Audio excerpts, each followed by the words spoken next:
तरह से अखबारों में छपता है उतना मुश्किल नहीं है। मैं भी ये बात अच्छी तरह से जानता हूं। पिछला जो हमारा गठबंधन था वो नीतीश कुमार और भारतीय जनता पार्टी का जो गठबंधन से उससे केवल 12,000 वोट कम था और केवल हम लोगों के सभी फ्रंटल ऑर्गेनाइजेशन के लोग, महिला कांग्रेस के लोग ठीक ढंग से अगर अभी से काम में जुट जाएं तो मैं कोई कारण नहीं देखता कि आज जहां हम लोगों की विधानसभा में संख्या 19 है उसको हम 40-50 नहीं पहुंचा सकते हैं।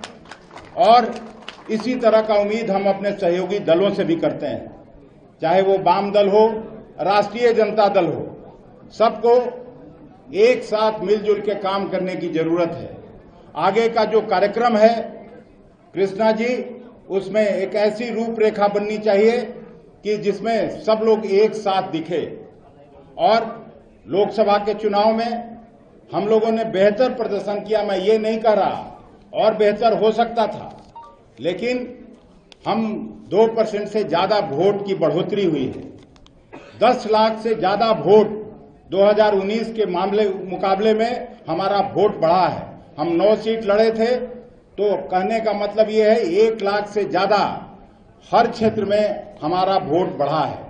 और इसी को हम लोग 3-4% अगर वोट बढ़ा लेते हैं तो हमको 40 से 50 सीट निश्चित रूप से बिहार विधानसभा में आएगा और बिहार फिर से अपनी खोई हुई गरिमा और प्रतिष्ठा को वापस कर सकेगा। ये मैं बात आप लोगों को साफ साफ कहना चाहता हूं।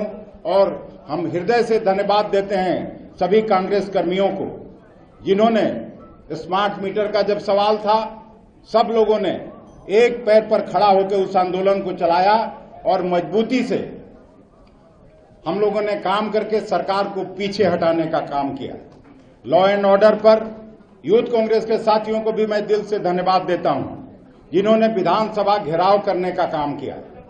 पहली बार 1990 के बाद यूथ कांग्रेस के लोगों ने विधानसभा घेरने का काम किया। और यहां जब कभी भी हम अपने को खुशकिस्मत मानते हैं, बिहार कांग्रेस अपने को खुशकिस्मत मानता है कि हम जब से हमको अध्यक्षता मिली राहुल जी का लगातार दौरा होते रहा।